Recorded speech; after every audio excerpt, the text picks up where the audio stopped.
Thank you for joining us today. Part one of what will be a two-part series on navigating the new investment advisor advertising rule. For some of you, this might be your first or second detailed look at the new rule and its requirements. For others, maybe you've done quite a bit of research already and you're just here to pick up on a few things or hear it all again. We've tried to tailor this presentation as a bit more of an overview that will hopefully help launch your firm or your compliance department into its process of implementing the new rule. As an overview of the process that we are implementing to help our clients with this new rule, we've developed some resources already, which we've shared. We're in the process of developing some others. We've published a few detailed guides that have a little bit more nuance about the various aspects of the rule, and we have one more to publish on the use of performance in advertising. And then we're also going to be developing and assisting clients with putting together the necessary policies and procedures. We are aiming to help clients in whatever way they need. Might look different for each client. So if you'd like our help in any way, please reach out and we can see what a potential project might look like for you. Just to start off with here, the presenters today, my name is Dan Weitzel. I'm a partner and consulting manager for Vista 360. I'm also joined by Leela Harris, who is one of my fellow partners and a senior consultant. You can see our bios and all the bios for all the Vista 360 team members on our website on the Our Teams page. And an overview of the presentation today. So we're going to start off with just a general overview of the full rule. So what's different in the current investment advisor advertising rule to this newly amended rule. We'll go through a high-level summary of all of the requirements, including some of those requirements that we won't cover in detail today because we'll cover them further in part 2 of this webinar series. And we'll cover sort of the key dates and what the ultimate compliance date is for being required to implement the rule in full. We'll also cover in detail the definition of an advertisement. So what is an advertisement that makes it subject to the rule? There's two prongs, prong 1 and prong 2, which we'll cover both in detail today. And then we'll also cover the 7 general prohibitions that the rule lays out. In part 2 of the series, we will go over in more detail the use of performance in advertising, the specific requirements around the use of testimonials and endorsements, the specific requirements around the use of third-party ratings, and then some of the amendments that will be required, that you'll have to fill out in newly added questions for ADV Part 1 around marketing.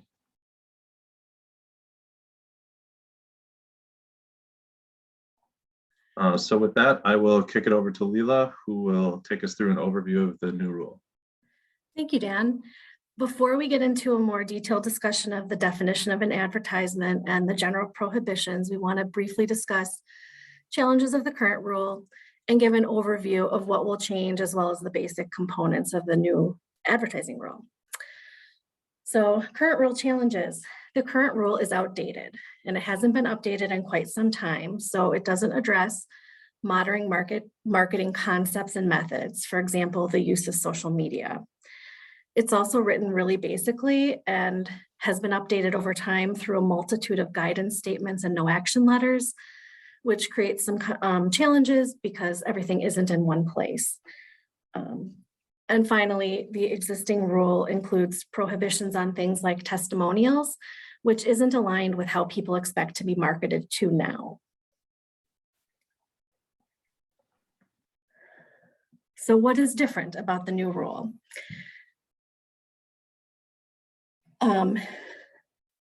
In contrast to the existing rule, the new advertising rule is meant to be evergreen and to be able to be applied both in the current industry and technology environment and continue to be applied as technology and practices inevitably evolve over time.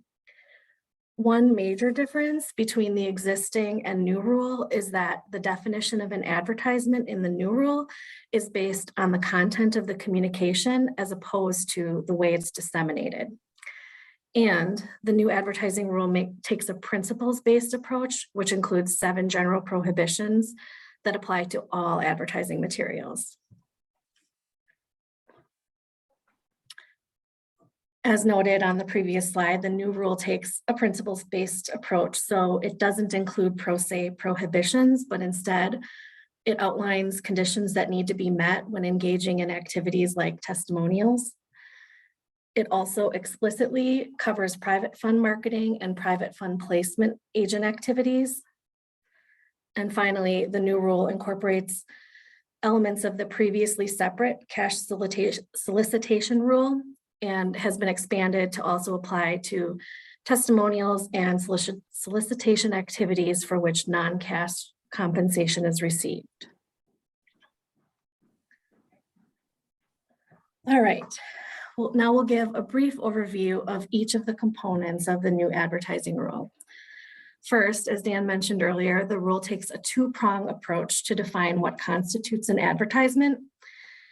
Dan will be talking through both prongs in detail shortly, but in general, prong 1 includes traditional advertising activities, and prong 2 covers solicitation activities and compensated testimonials. As we've noted a few times already, the new rule has 7 general prohibitions that apply to all elements of advertisements.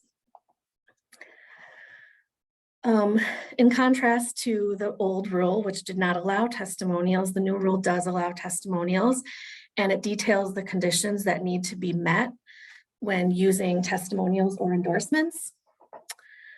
The first requirement is disclosure. Certain specific disclosures are required. For example, whether compensation was received for the testimonial or endorsement, whether or not the person making the testimonial or endorsement is a client, and any applicable conflicts of interest. The second requirement when using testimonials and endorsements is having a written agreement. These written agreements are required for certain types of testimonials and endorsements when compensation is received. And there's also a requirement that the written agreement covers both the scope of the testimonial or endorsement and any related compensation. The third requirement for compliance with the rules, testimonials, and endorsements conditions is a reasonable belief of compliance. So advisors need to have a reasonable basis for believing the testimonial or endorsement is in compliance with the advertising rule. This requirement was put in place to ensure there's proper oversight and that advisors have reasonable policies and procedures in place when using testimonials and endorsements. And the final requirement is the misconduct disqualification. Advisors are prohibited from compensating a promoter for a testimonial or endorsement, or from including a testimonial or endorsement in an advertisement if the promoter has engaged in certain disqualifying activities. We also want to note here that there are several exemptions from the requirements related to testimonials and endorsements. For example, certain elements aren't required when de minimis or no compensation is received for testimonials. And there are also exemptions based on the type of promoter, for example, affiliates.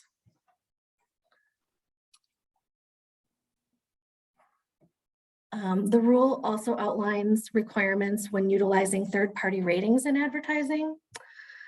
When using a survey or a questionnaire, advisors are required to reasonably ensure that it's easy for participants to provide both positive and negative feedback.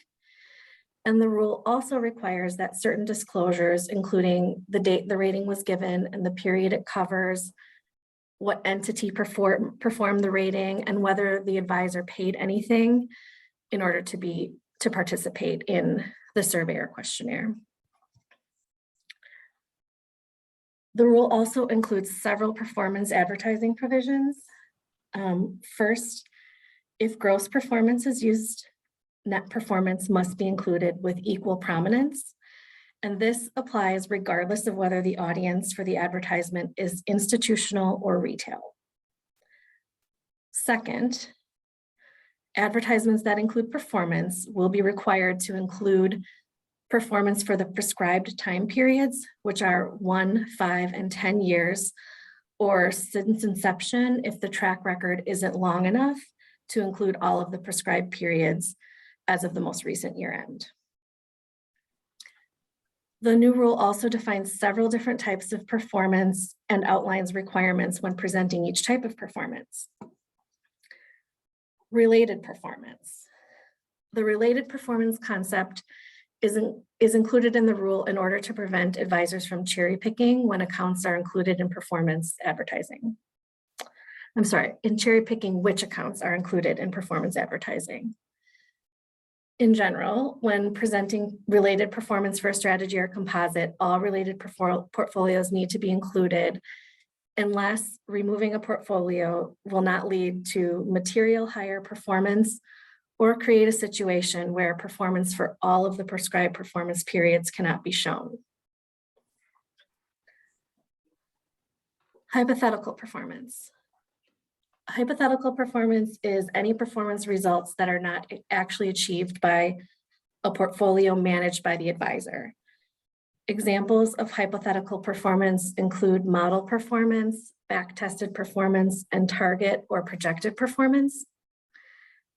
When using hypothetical performance, specific disclosures are required in order to comply with both the requirements around the hypothetical performance requirements of the rule and to ensure the hypothetical performance shown is in compliance with all the general prohibitions of the rule. Additionally, advisors are prohibited from using hypothetical performance unless it's appropriate for the intended audience. And the rule actually says that it's generally will be considered inappropriate to use hypothetical performance for prospective retail clients. This is probably the biggest implication of the hypothetical performance for advisors who have composites that are made up of sleeves or carve-outs of client accounts, because those composites, the performance generated by those composites will be considered hypothetical performance under the new rule and will not be appropriate to show to retail clients. Extracted performance. Extracted performance is when performance of a carve-out of a single client account is used. I just want to be clear, extracted performance of a single account is not hypothetical performance. But when using it in an advertisement, the advisor needs to provide or offer to provide the performance of the entire portfolio. And then finally, predecessor performance. The concept of predecessor performance was formally adopted into the rule, and luckily it's consistent with how previous no action letters treated it. The general requirements for predecessor performance are: number one, the same investment personnel responsible for prior performance are managing the strategy at the current advisor. Number two, accounts at the predecessor are sufficiently similar to the accounts at the current advisor. Number three, all relevant accounts are included in the predecessor performance, which is in line with the related performance concept as well. And number four, all relevant disclosures are included, including that the performance results were derived from accounts managed at a different entity.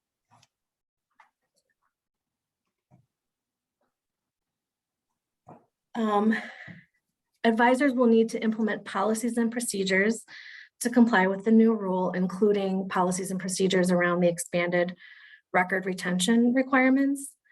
And the rule also requires the completion of marketing related questions on Form ADV Part 1.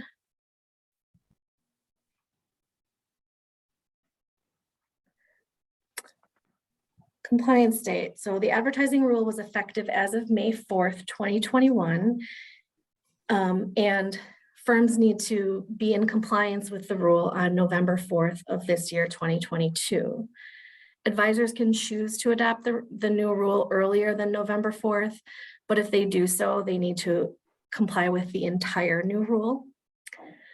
Another important note is that several no action letters will be withdrawn as of November 4th because they've either been incorporated directly into the new rule or elements of the new rule have rendered them non-applicable.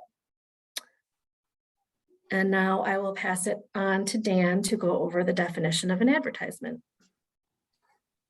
Perfect, thank you. And as Leela laid out, some of those requirements there for testimonials and endorsements and performance advertising, keep in mind we will have a part 2 to this webinar that will cover those in a lot more detail. We just wanted to provide a high-level overview now, and we'll cover in more detail later. So moving on to definition of advertisement, we'll start with prong 1. As we mentioned earlier, there are 2 prongs.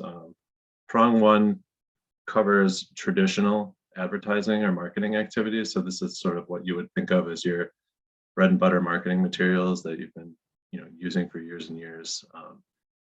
One of the biggest challenges with this new amended advertising rule is just getting your arms around what is an advertisement.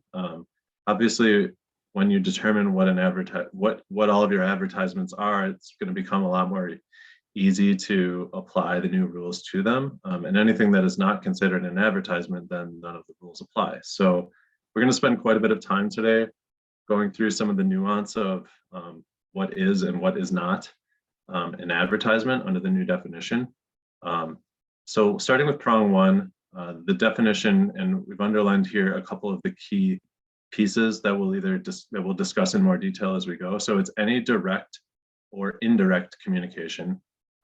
Direct communications are pretty obvious, but indirect communications or advertising communications that are disseminated to the public by others is a little bit more tricky. So we'll cover that in a little bit more detail. But so it's any direct or indirect communication made to more than one person, or in the case of a communication that includes hypothetical performance to a single person or more than one person. And again, hypothetical performance is any performance like back-tested performance or model performance or target performance. So if that type of performance is included in the marketing communication, then it's considered an advertisement if only provided to one person. So it's any of those communications that offer investment advisory services to prospective new clients or private fund investors, or offer new advisory services to your current clients or investors in private funds. There are several exclusions, which we'll cover in more detail. One thing that's important to note is generally branding communications. So that would be communications about your firm that's not directly offering an advisory service. So things like promoting community service that the firm does, or promoting philanthropy work, those types of communications which you may make commonly on social media or posting to your website, those would not be considered an advertisement subject to the rule, because it's more branding communications.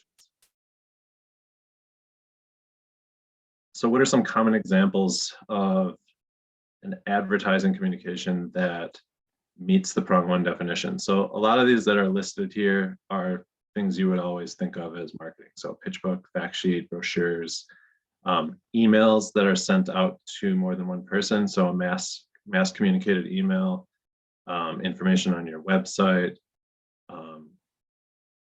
I won't read through all of these, but these are pretty common things. Some of the more modern things listed here, like podcast interviews or recorded videos that you may make. As long as the content of that communication makes it an advertisement because it's offering either a new service to a current client or a service to a prospective client, that would be considered an advertisement regardless of how that communication occurs. So what is specifically excluded from the definition of prong 1 of an advertisement? So one-on-one communications, specifically those that are either unsolicited requests or that are highly customized advertising pieces. So using template slides and putting the prospective client's name on the first slide, even though it's the same pitch book that you've used with 10 other clients this month, not considered a one-on-one communication. That is a template communication that is being used with more than one prospective client. So that would be considered an advertisement. And we'll cover one-on-one communications on this upcoming slide in a little bit more detail and provide some examples. But generally, one-on-one communications have to be pretty highly customized in order to meet this exclusion. And they also cannot include hypothetical performance. If hypothetical performance is included and it's sent to one person, then it's an advertisement. The only exception to that is if that recipient of that communication is a prospective investor in a private fund in a one-on-one communication, or if that communication occurs in response to an unsolicited request. In those cases, hypothetical performance can be included and it would still be excluded from the definition of advertisement. Other things that are excluded by the rule from the definition of advertisement. So live oral communications. So if this is meant to not discourage advisor personnel from public speaking. It's also meant to exclude just conversations that would occur. So an oral conversation is not considered an advertisement under Prong 1.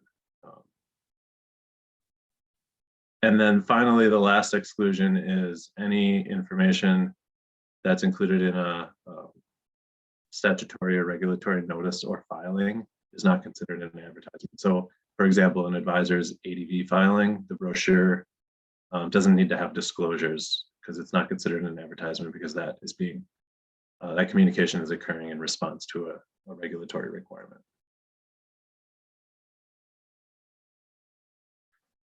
So on this slide, we can cover one-on-one communications and some examples of what is subject to the rule and what is not subject to the rule. So any response to an unsolicited request is going to be excluded from the definition of advertisement. That's regardless of whether hypothetical performance is included. Similar concept to what advisors use now for unsolicited requests. You can't bait someone into making an unsolicited request. It has to be an authentic unsolicited request, and the corresponding response is not considered an advertisement. Again, highly customized advertising pieces. So without hypothetical performance. So this has to be a presentation or a material that you are not going to use with another client or prospective client, truly customized, unique to that individual situation. The rule release makes it pretty clear that template presentations or even individual template slides or performance tables that are within an otherwise highly customized advertising piece are considered advertisements. So generally, in order to carve it out, you have to be pretty comfortable that it's pretty uniquely customized in order to consider it a one-on-one communication. Additionally, RFP and DDQ responses, those would be considered advertisements if, for example, you are responding to the request by pulling template responses out of a database or reusing responses from one RFP to the next.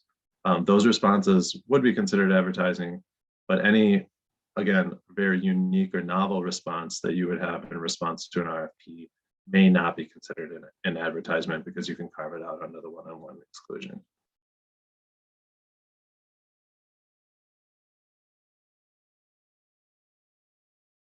All right, we'll go through here a little bit more on extemporaneous live oral communications. So the key here is whether or not compliance or the advisor has the ability to review the communication in advance. If the situation doesn't allow for the communication to be reviewed in advance because it's, for example, a Q&A on a panel or another public speaking arrangement where there's no prepared remarks that are being given, that would not be considered an advertisement. If someone's giving a speech and it's written up in advance, there's a prepared remarks that are being presented, compliance would have the opportunity to review that, and then that speech, although it's being given in a live oral manner, would be considered an advertisement because, depending on the content of the speech, because it's prepared in advance. And another example of something that would not be subject to the rule, a live interview where, the person being interviewed is not being given the questions and, reciting responses that have been prepared in advance, that would be carved out. But then if you want to go ahead and use that interview later by posting it to your website or the corresponding article that occurs, posting that to your website or social media, that republication of that interview would be an advertisement, because again, you'd have the ability to review that. And if there was anything problematic in there, you're posting it knowing that there's something problematic in it. Another key thing here is that live oral communications could still be an advertisement under prong 2, which we'll cover in a little more detail in a minute. If the person making the live oral communication is being compensated and the content of their communication is considered a testimonial or endorsement. So the prong 2 covers compensated testimonials and endorsements, and those can be given orally and still be considered an advertisement under prong 2. We'll cover that in a little more detail in a minute. So what are some other types of communications not subject to the rule? Your normal client reporting or correspondence. So if you're providing regular account statements to your clients or transaction reports or performance of their individual accounts or investor letters, things like that, that are not offering a new advisory service, those are not considered advertisements. If you're going to provide general market commentary or some other form of white paper or thought leadership piece, those would not be considered advertisements as long as the content of the commentary sticks to the markets in general and doesn't cover the advisor's specific strategies or subsequently offer a service. And then general educational materials. So if you want to publish some general materials about financial planning, for example, that don't offer the advisor's advisory services, those would not be considered an advertisement either. But of course, if you published, page 1 of the educational material is information about financial planning, but then page 2 says, hey, if you would like us to help you with your plan, you can get in touch with our advisory personnel. That would then make the entire thing an advertisement because there's an offer at the end. So what are some examples of indirect communication? So these would be, the communication is made by someone other than the advisor or its personnel. So financial intermediaries, investment consultants, other advisors, traditional solicitor, private fund placement agents, or anyone else who might be communicating on the advisor's behalf.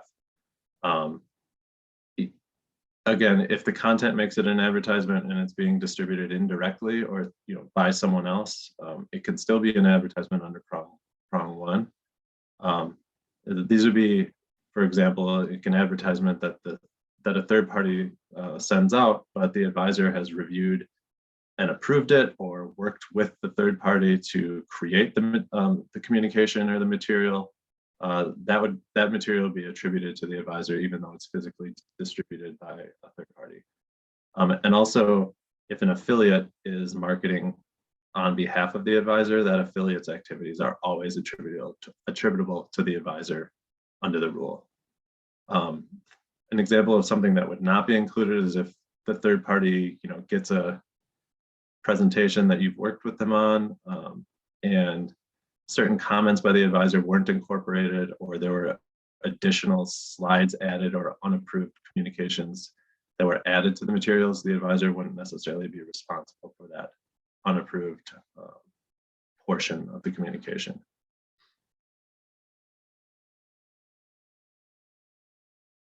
Another element of the definition of advertisement is third-party content. This can be a little tricky. So, for example, what if someone wrote an article about the advisor that the advisor had nothing to do with and published it online? Is the advisor responsible for that? Is that considered the advisor's advertisement? And the answer is really, it depends, as it often is in compliance. And the rule release lays out 2 concepts here, adoption and entanglement. And these are ways that the advisor can sort of become entangled or adopt that third-party content. And even though it was created outside of the purview of the advisor, certain actions by the advisor can make it attributable to the advisor under the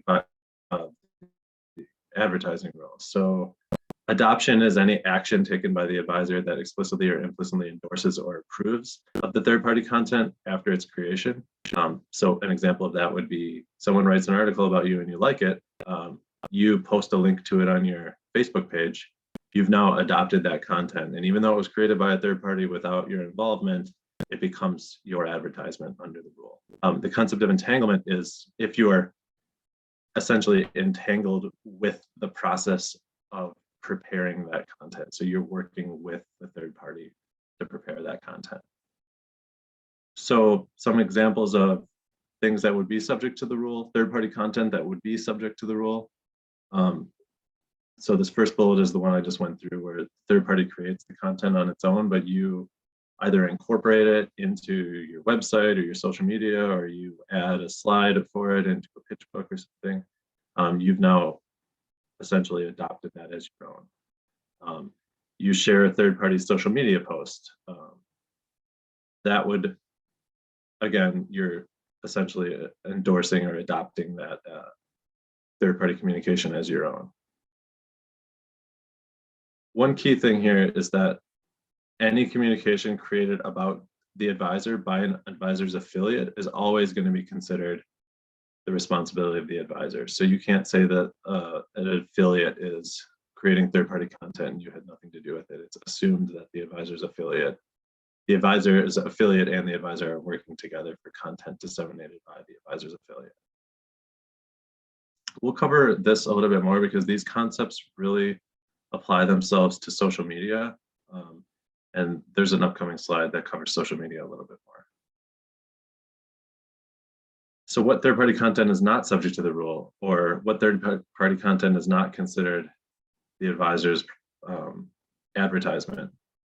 So if the advisor has a social media page and it allows comments, and somebody can comment on the advisor's social media page, and as long as the advisor doesn't entangle itself with that comment, the comment is a third-party comment. It's not the advisor's advertisement. The rule also allows for the advisor to create a policy for what types of things it will edit third-party content for. So essentially, if you want to remove illegal comments or profane comments or things that have factual errors, as long as your policy lays out in advance what those things are, you can edit those things without having adopted or entangled yourself with that third-party content.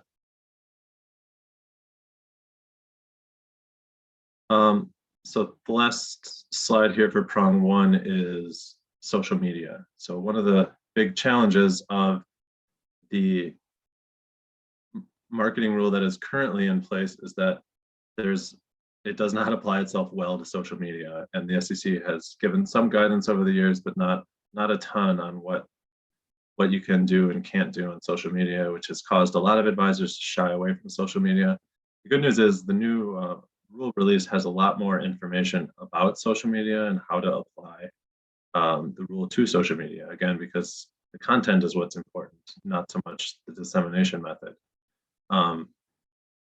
So social media content on the advisor's branded social media pages is definitely considered an advertisement, assuming that the content of that communication is offering services. This would also be the case if the advisor has blessed an employee or several employees to sort of speak on the advisor's behalf on their own personal social media pages. You could have situations where that's occurring, and sort of a figurehead with the advisor is marketing on behalf of the advisor on their personal social media page. You have to treat that just like any other advertisement. It would have to meet the conditions of the rule depending on what's in that communication. And the concepts of adoption and entanglement also apply really well to social media because there's a lot of third-party content on social media, which could be and was problematic under the current advertising rule. That's a little bit less problematic due to the language in the rule release of the new advertising rule. So, the process of simply allowing third parties to comment on your social media page does not make that third-party content attributable to the advisor under the rule. but actions taken by the advisor could essentially adopt or cause the advisor to adopt or entangle itself with that content. For example, if you start sorting comments to put the most favorable comments at the top, that you've essentially now adopted those comments as your own and you'd be responsible for the content. If you selectively delete comments, similar thing. Again, you can lay out in your policy specific situations where you will edit or delete comments for profanity, illegal comments, etc. But doing it, editing comments or sorting or manipulating comments in a way that essentially allows the public to know that you support that comment or don't support that comment can be problematic under the rule. The other good thing that the rule release does is it lays out somewhat some guidance on what the advisor should do to avoid being responsible for personal social media pages for its employees. So, for example, LinkedIn, Facebook, etc. Most employees have some form of social media page that the advisor wants them to still be able to have, but doesn't want to be responsible for monitoring every single post that's on there because it's mostly personal in nature. So the new rule release makes it clear that the advisor should have some policies and procedures in place for supervising employees' personal social media pages. It could include things like training, a well-written policy, or periodically reviewing publicly available social media pages of employees. There wasn't much out there before this on what to do and how to avoid being responsible for personal social media pages, so this is a really good step in the right direction. Now, moving into definition of advertisement for Prong 2, this is a lot more simple. Prong 2 covers what used to be in the old cash solicitation rule, which has now been merged into this advertising rule. So compensated cash solicitation activity is now considered compensated endorsements under Prong 2. And the new rule now allows testimonials, which are if they're compensated, those are included under the definition of advertisement under Prong 2. Another change is it's not just cash compensation anymore. Non-cash compensation can also cause something to be an advertisement. And we'll cover what non-cash compensation is a little bit later. So a couple key differentiators between Prong 1 and Prong 2. Paid or compensated endorsements or testimonials are considered advertisements, even if they're provided to a single person, where under definition of advertisement Prong 1, it has to be provided generally to more than one person. Another thing is compensated endorsements and testimonials can be an advertisement even if they're provided orally. So a conversation between two people where one of the person is being paid by the advisor to bring clients to the advisor would be considered an advertisement under Prong 2. So what are the definitions here? Testimonial, these are very similar definitions. The differentiator is who the person is, who the promoter is. If the promoter is a current client or a current private fund investor and they're making a communication to about their experience with the advisor to encourage someone to become a client or a private fund investor, that's considered a testimonial.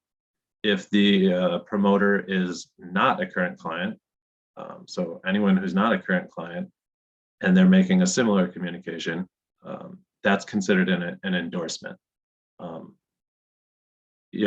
Again, because the cash solicitation rule is going away and being merged into this new advisor rule and advertising rule, traditional compensation activities that would have been subject to the cash solicitation rule are now considered compensated endorsements under the new rule. Again, there's an exclusion. The only exclusion for Prong 2 is anything that's considered in a regulatory notice or filing is excluded. And one key thing here to note here is that because Prong 2 only includes compensated testimonials and endorsements, if it's not compensated, it can still be considered an advertisement under Prong 1, depending on the content, if it's disseminated to more than one person. So Prong 2 is only for compensated. So if it's compensated, it's guaranteed to be an advertisement, but if it's prong one, or if it's uncompensated, it still could be, depending if it meets the definition of prong one. So here are some examples of, traditional cash solicitation arrangements. If you hire a placement agent on behalf of a private fund, a lead generation firm, advisor referral networks, testimonials, which used to be prohibited, and then any sort of referral programs for employees or clients. Those, if there's compensation involved, those would all be considered advertisements under prong two. Cash and non-cash compensation. So cash compensation is all of the ways that you would traditionally think of compensation under a solicitation arrangement. So it could be various ways that the fees are structured, but it's paying money or a reduction of money in the case of a reduction of or a waiver of advisory fees. And there are some non-cash compensation examples here.